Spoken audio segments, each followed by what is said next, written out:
Hello students, next है हम लोगों की लीनियर ट्रांसफॉर्मेशन। लीनियर ट्रांसफॉर्मेशन किसे बोलेंगे कि हमारे पास लीनियरली यानी z की कितनी वैल्यूज कितनी पावर होगी 1, यानी जब हमारे पास हो w equal to alpha z plus beta, तो अल्फ़ा में भी आपके पास दो मैग्निफिकेशन और रोटेशन हो सकती है, ठीक है।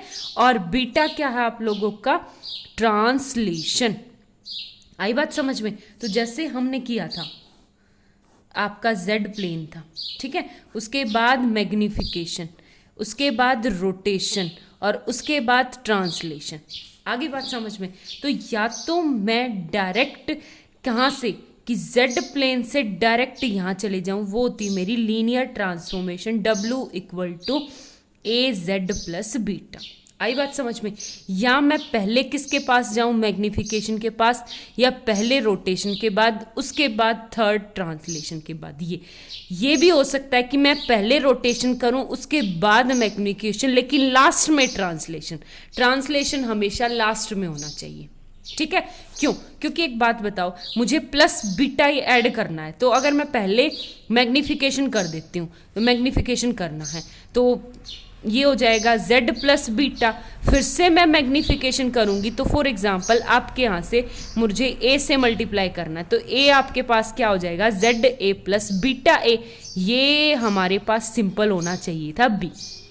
आई बात समझ में? और अब की बार क्या आ गया? बीटा है। तो आपकी लीनियर ट्रांसफॉर्मेशन किसे बोलेंगे कि आपके पास क्या होनी चाहिए कि z प्लेन में ट्रांसलेशन, मैग्निफिकेशन, रोटेशन ये तीनों परफॉर्म हो, उसको क्या बोलते हैं?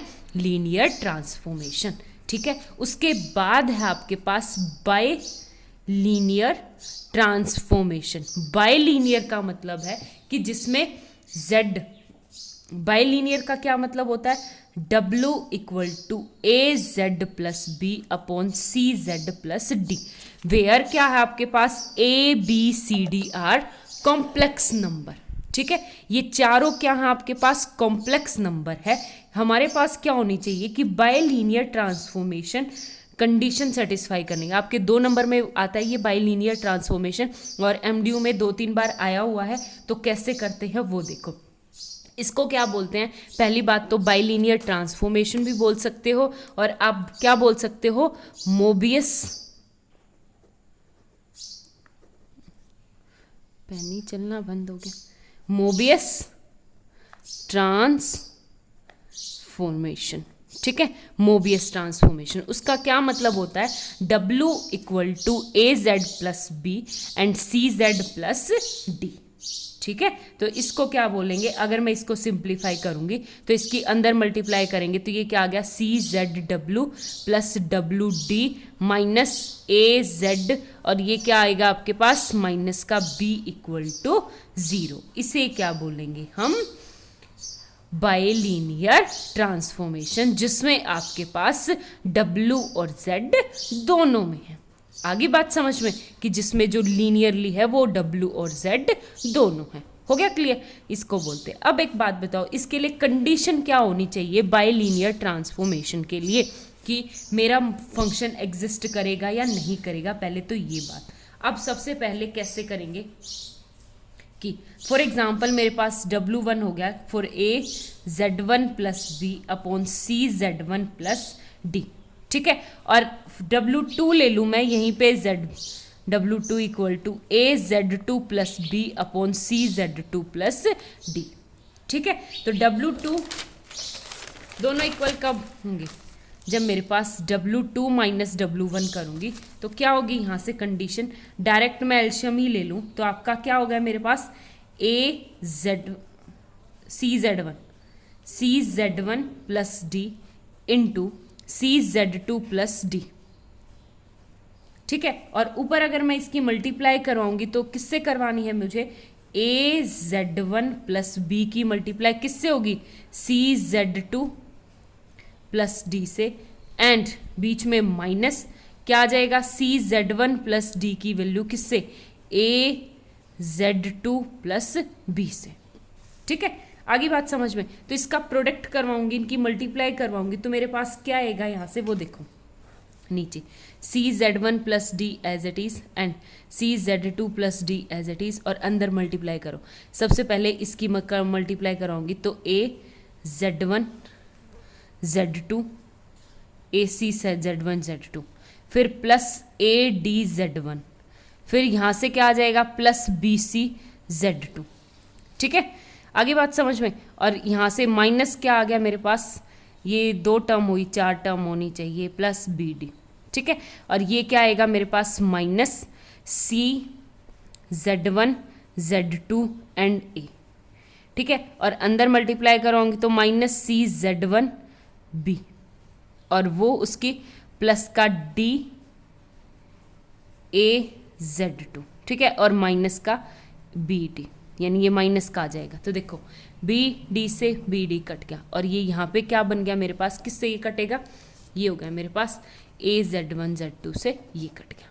ठीक है, अब आगे देखो आपके पास जो कॉमन निकलता है वो कॉमन निकालो। Z1 क्या टर्म बचेगी मेरे पास। ठीक है, तो यहाँ से देखो क्या ADZ1 एंड प्लस में ये वाला माइनस ADZ2 एंड प्लस में BCZ2 and minus BCZ1 upon में CZ1 plus D as it is CZ2 plus D as it is. यहाँ से मैं कॉमन लूँगी तो मेरे पास क्या आ गया AD कॉमन, तो ये Z1 माइनस Z2।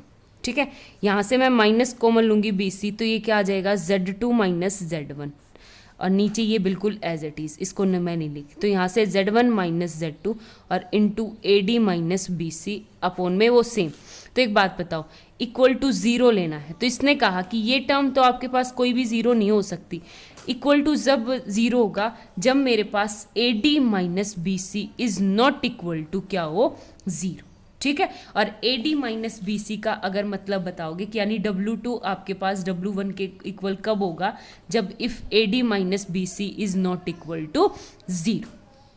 आगे बात समझ में। अब AD minus BC is not equal to 0 का मतलब अगर आप ध्यान से देखोगे तो ये देखो, एक तरह से इसको Z को स्किप करके मैं इसको ऐसे लिख दूं ABCD, तो एक छोटी 2x2 की मैट्रिक्स हैगी AD minus BC is not equal to 0। याद करने का तरीका कि इनके कोफिशिएंट्स का अगर मैं डिटरमिनेंट निकालूं तो वो क्या होगा, AD minus BC is not equal to क्या होना चाहिए आपके पास 0 के इक्वल नहीं होना चाहिए। ठीक है, आगे बात समझ में।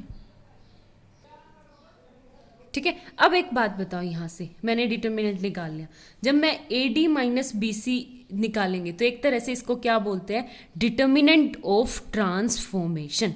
आगे बात समझ में। और एक और बेसिक सा पॉइंट, अगर हमारे पास ये AD माइनस BC अगर 0 नहीं आता तब तो डिटरमिनेंट ऑफ यानी एग्जिस्टेंस है। अगर मेरा इक्वल टू 1 आ जाए तो उससे क्या बोलते हैं, नॉर्मलाइज्ड ट्रांसफॉर्मेशन। ठीक है, क्या होगी मेरे पास, नॉर्मलाइज्ड ट्रांसफॉर्मेशन। आगे बात समझ में, ये होता है। इससे आगे हमारे पास नेक्स्ट है क्रिटिकल पॉइंट। क्रिटिकल पॉइंट किसे बोलेंगे वो देखना। क्रिटिकल पॉइंट का मतलब आप वहां से डिफाइन कर सकते हो कि कोई भी, एक बात बताओ जनरल लाइफ से दो, यानी हमारे पास क्या है कि किसी भी आदमी की अगर तबीयत खराब है तो कोई एडमिट है तो हम क्या करते हैं, उसकी बहुत क्रिटिकल कंडीशन है। क्रिटिकल कंडीशन का मतलब है कि जहाँ पे मे बी मतलब जो मरीज़ है उसकी इन फ्यूचर वो सर्वाइव नहीं कर सकता। तो सेम ऐसे ही है यहाँ पे, क्रिटिकल कंडीशन का मतलब है कि ऐसे पॉइंट जिससे जो मेरा फंक्शन है, जैसे था W इक्वल टू क्या था AZ plus B by CZ plus D की क्रिटिकल कंडीशन आई, यानी इन्फिनिटी ना आए। ठीक है, यानी एग्जिस्टेंस ना हो। तो वो किस पॉइंट पे आए, जब नीचे वाला डिटर्मिनेंट मेरा न्यूमरेटर ये डिनोमिनेटर, तो CZ plus D is not equal to 0, यानी Z इक्वल टू क्या माइनस D बाय C नहीं होना चाहिए। ठीक है, तो जहां पे ये Z equal to minus D by C क्या हो 0 नहीं हो, तो उनको क्या बोलते हैं हम, क्रिटिकल पॉइंट, यानी मोवियस ट्रांसफॉर्मेशन के लिए ये पॉइंट्स क्या होने चाहिए, क्रिटिकल पॉइंट होते हैं, जहां पे आपके पास z की वैल्यू क्या हो जाए, या तो -d/c हो जाए या c = 0 हो जाए। तो वो कौन से होते हैं हमारे पास, क्रिटिकल पॉइंट। अब एक बात बताओ, अगर c = 0 हो गया तो ये क्या आ जाएगा मेरे पास, azd + b/d। तो एक तरह से ये लीनियर ट्रांसफॉर्मेशन होगी। लीनियर ट्रांसफॉर्मेशन हम कर चुके। w = क्या था, az + बीटा अल्फा z। तो अल्फा क्या हो जाएगा, a/d and beta is b/d, क्योंकि ये तो सिंपल कॉम्प्लेक्स नंबर है हमारे पास। ठीक है, तो यहाँ पे c आपके पास क्या होना चाहिए, ≠ 0। ठीक है, आगे बात समझ में। बिल्कुल सिमिलरली हमारे पास क्या है, इनवर्स ट्रांसफॉर्मेशन। इनवर्स ट्रांसफॉर्मेशन किसे बोलेंगे, इनवर्स ट्रांसफॉर्मेशन होती है यहां से इनवर्स निकालना है, यानी जैसे ये होता है मेरे पास f(z), तो मेरे पास ये क्या हो जाएगा, z = f इनवर्स w, यानी वैल्यू निकालो यहां से। कैसे निकालेंगे वो देखो, ये हो गया मेरे पास WCZ + WD = इसको इस साइड ले आऊं तो -AZ का B = 0। ठीक है, तो यहां से मैं किसको कॉमन निकाल लूं, Z को कॉमन निकाल लूं। यहां से मैंने Z कॉमन ले लिया, अंदर क्या बच गया, WC - A = इसको उस साइड ले जाऊं तो ये क्या आ जाएगा, माइनस का WD प्लस का B, और ये क्या आ जाएगा, Z = -WB प्लस का B। एक सेकेंड, z इक्वल टू क्या आ गया यहां से, बस आपको सिंप्लीफाई करना है, -WD + B अपॉन में क्या आ जाएगा, WC - A। ठीक है, ये क्या होता है आपके पास, इनवर्स ट्रांसफॉर्मेशन। ठीक है, ये आ गई।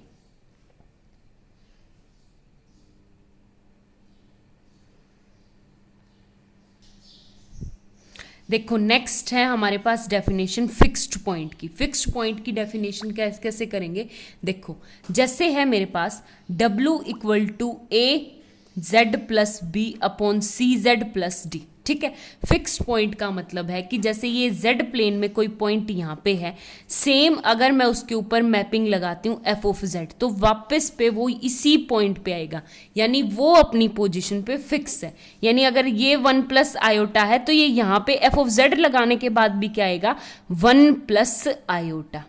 ठीक है, तो वो होती है उसकी फिक्स्ड पॉइंट। ऐसा पॉइंट जिसके ऊपर हम बेशक फंक्शन लगा ले लेकिन वो अपनी पोजीशन नहीं चेंज करता, उसको क्या बोलते हैं, फिक्स्ड पॉइंट। यानी आपके पास क्या आ जाएगा, f(z) = z के ही बराबर आ जाएगा, बेशक मैं इसके ऊपर फंक्शन लगा लूं।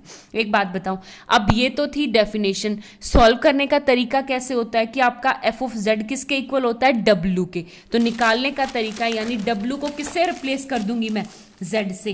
तो ये है मेरे पास, w को मैंने z से रिप्लेस कर दिया, z = AZ + B upon CZ + D। दोनों का करूंगी स्क्वायर तो ये आ जाएगा Z² प्लस में ZD -AZ माइनस का B = 0। तो यहाँ से Z² + Z कॉमन, तो ये क्या आ जाएगा, D - A into Z - B = 0। ठीक है, तो ये क्या कौन सी होगी, 1 2, ये तो क्वाड्रेटिक इक्वेशन है। और क्वाड्रेटिक इक्वेशन का मतलब है कि बाइलिनियर ट्रांसफॉर्मेशन में हमारे पास सिर्फ मैक्सिमम 2 पॉइंट फिक्स हो सकते हैं। कितने पॉइंट, सिर्फ 2 पॉइंट फिक्स हो सकते हैं। ठीक है, तो बस यही है। तो कैसे करेंगे वो देखो, 2 पॉइंट फिक्स होने का मतलब है कि यहाँ पे z की वैल्यू कैसे निकालते थे, सिंपल वही -b मतलब माइनस कॉमन ले लूंगी तो ये a - d plus minus √b² यानी d² का होल स्क्वायर माइनस प्लस का क्या आ जाएगा, 4bc अपॉन 2a यानी 2c। ठीक है, तो ये आ गया हमारे पास 2 फिक्स्ड पॉइंट। और आपके पास d क्या है हमारा, d - a² प्लस 4bc। ठीक है, ये है आपके पास सिर्फ फिक्स्ड पॉइंट। आगे कुछ कंडीशंस है वो आप कर लेना, 2-3 केस दे रखे हैं, वो आपका काम है। Thank you.